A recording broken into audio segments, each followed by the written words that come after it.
Что я здесь делаю? Неужели я лунатик? Всем привет! Простите, что меня так долго не было, я болел. Да и сейчас болею. И пока я болел, я узнал много нового про очень интересные болезни. И я сейчас вам об этом расскажу. Каждый из нас слышал о лунатизме, страшных байках о лунатиках и тому подобное. А некоторые даже в наше время связывают это с нечистыми силами. Так что же такое лунатизм на самом деле? Начнем с названия. Древние люди были уверены, что Луна может влиять на психику человека, именно поэтому он может ходить как безумец ночью. Но это совсем устаревшее понятие, которое почему-то до сих пор используется. Но на самом деле это называется сомнамбулизм. От латинского somnus и ambula, то есть передвигаться во сне. Это болезненное расстройство, которое заставляет человека ходить в то время, пока он спит. Жуткая хрень на самом деле, я вам дальше расскажу парочку интересных случаев.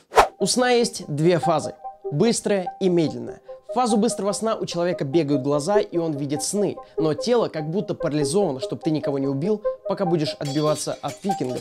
А вот в фазу медленного сна все это и происходит. Тело уже не парализовано, а снов ты уже не видишь. Зато если у тебя это расстройство, то ты можешь встать, сыграть в рок-бенд, неудачно попить, станцевать финский народный танец и уснуть в неположенном месте. И все это время ты будешь спать. Смотрите, как это работает. Мозг достаточно активен, чтобы тело могло двигаться, но не настолько активен, чтобы дать вам команду проснуться. Вы зомби. В Италии было проведено исследование мозга людей, которые страдали лунатизмом. Ученые поняли, что некоторые участки мозга были бодры, а некоторые находились в глубоком сне. И именно это является причиной – дисбаланс между этими состояниями. Некоторые исследования указывают на то, что это генетический фактор. Если у родителей был сомнамбулизм, то, вероятнее всего, у вас он тоже будет. В научном журнале PLOS ONE показано, что у 5% детей и у 1,5% взрослых есть это заболевание в какой-то степени. Это не обязательно хождение во сне. Вы можете посреди ночи вспомнить концовку Терминатора 2. Это тоже лунатизм. Но эта болезнь создала вокруг себя очень много мифов, например, то, что лунатики ходят вот так, или то, что их нельзя будить, а то у них сердце остановится. На самом деле это просто художественный прием. Когда ты зомбирован чем-то, тебя проще всего показать вот так. И ничего общего с правдой это не имеет. Чувак, это зомби! Это не зомби, ты просто в науке не шаришь, я-то шарю, это просто лунатики, это безопасный мужик. Просто давай я тебя домой отведу.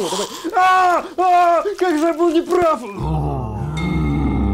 Будить лунатиков тоже можно, и ничего у них не остановится. Разве что они испытают очень сильный стресс, потому что они не поймут, где они, кто вы такой и зачем вы их будете, и почему вы стоите на крыше церкви. А еще не могут драться с вами. Жек, просыпайся, ты чё?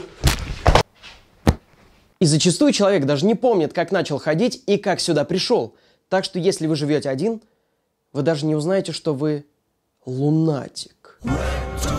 Но вот что не миф. Чувство страха у лунатиков отсутствует, как у зомби. Они могут подняться на крышу, даже если боятся высоты, или выйти на автостраду и попасть под колеса. И даже если лунатику удалось сквозь кусты и заборы пробраться к своей машине и даже завести ее, далеко он не уедет, он не сможет ее управлять, врежется в первый же столб и покалечит себя. Ведь чтобы управлять машиной, нужно осознавать, что ты делаешь. А сознание спит. Это я к чему? Был один такой судебный случай, когда мужик ночью начал лунатить, завел свою машину, проехал 23 километра, открыл своим ключом дверь, начал душить своего тестя и убил утюгом и ножом свою тещу. Затем он приехал в полицейский участок и признался, что что-то сделал, пока спал. Его звали Кеннет Паркс, и все это произошло в 1987 году. Был суд, и эксперты выяснили, что у него действительно был лунатизм. У его деда тоже был лунатизм, то есть связь есть. Его оправдали, сказали, значит есть лунатизм, значит он точно не врет. Он убил людей и был свободен. Но журнал Psychology Today разбирается в ситуации и говорит, что все было не совсем так. Как я уже сказал, проезжая перекрестки, человек просто не впишется в поворот и попадет в аварию. Тем более, во время такого сна человек может делать только то, что уже делал когда-либо, то есть действия, доведенные до автоматизма. Если у мясника есть эта болезнь, то он может ночью перепутать вас с мясом и зарубить. Это звучит логично, но скажите мне, как часто этот мужик душит кого-то и убивает утюгом? Больной ублюдок! Далее. Это миф, что трудно разбудить человека в таком состоянии. Да, действительно, согласно исследованию, некоторые лунатики могут порезать себя ночью и узнать об этом только утром. Что-то мешает мозгу воспроизводить боль во время этого состояния. Мне не больно. Я отлично. Но не у всех так. Далеко не у всех. Некоторые, конечно же, сразу просыпаются. А в этом деле было честно сказано, что у него были порезаны руки, что была драка и найдены следы боя в квартире. И это обязательно должно было разбудить его. И это наталкивает на мысль, что, может быть, это все было недоговоркой, либо враньем. И все эти факты были проигнорированы судом. А ведь когда ученые проверяли это дело, они были не согласны с приговором, ведь это скорее исключение из правил и обычно приводит к убийству. Очень все это подозрительно. А чуть не забыл, его недавно выгнали с работы, он проиграл все свои деньги в азартных играх и уже был судим. С чего вы взяли, что он вообще может быть виновен?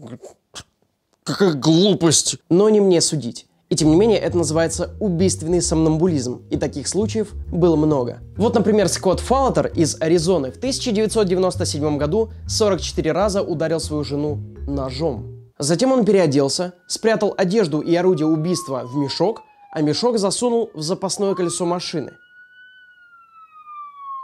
Вы только посмотрите на этого лунатика, он как будто каждый день это делает. Само собой, его не оправдали и посадили, ведь неизменным остается тот факт, что во время лунатизма вы просто повторяете заученные движения, а не становитесь безмозглым зомби, которому хочется всех убить. И достаточно трудно сказать, кто из лунатиков действительно убил во сне, а кто просто убийство оправдал лунатизмом, которого, возможно, и не было в ту ночь. Есть даже разновидности лунатизма, например, сексомния.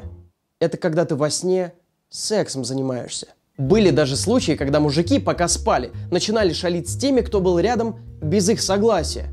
Насиловать, в общем. И таких людей оправдывали, типа, это же не они делали, это во сне все было. Это как бы... Такое расстройство подтверждено, но высока вероятность того, что такая отмазка просто могла использоваться злоумышленниками в плохих целях. Проверить-то это никак нельзя. Свечку-то никто не держал. Еще мне очень нравится заблуждение о том, что лунатики очень ловкие. Они могут, значит, залезть куда угодно и, грубо говоря, гулять по натянутому канату. Ага. Сейчас. Единственное, что он может сделать, это поссать на электрический щиток. То есть сделать обычное действие, но в неположенном месте и без страха умереть мучительной смертью. Еще очень интересно, что на научных сайтах есть статьи о препарате Золпидем.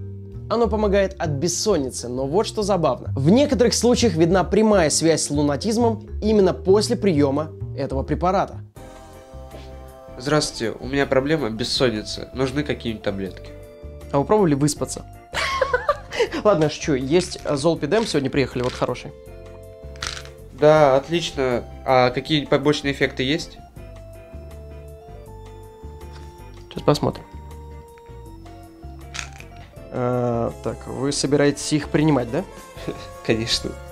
Тогда есть. Бессонница, ночные кошмары и, возможно, будете ходить во сне. В смысле бессонница? Есть нормальные таблетки от бессонницы. Да, вот, Золпидем. Хороший, сегодня приехали. Вот так вот. Лунатизм – это не приговор. Многие люди с этим живут, а их родные справляются с этим, специальными сигнализациями на дверях. Убирают все острое куда-нибудь, чтобы во сне лунатик случайно не вспомнил свои уроки фехтования. А все эти случаи убийства – это скорее исключение из правил, которые не гарантируют стопроцентную правоту. И что самое интересное, известно, как это происходит. Известно, что дело в генетике, но ученым неизвестно, из-за чего происходит эта неразбериха в голове, из-за чего вы ходите во сне. Вот такая вот загадка. Я надеюсь, вам было интересно смотреть, и вы узнали для себя хоть что-нибудь новое. Я лично узнал. Я ведь из тех людей, которые действительно думали, что их нельзя будить. Но не судите меня, я не ученый. Все ссылки в описании. А еще вот здесь есть соцсеточки. Подписывайтесь на все подряд. Спасибо за просмотр. Всем пока.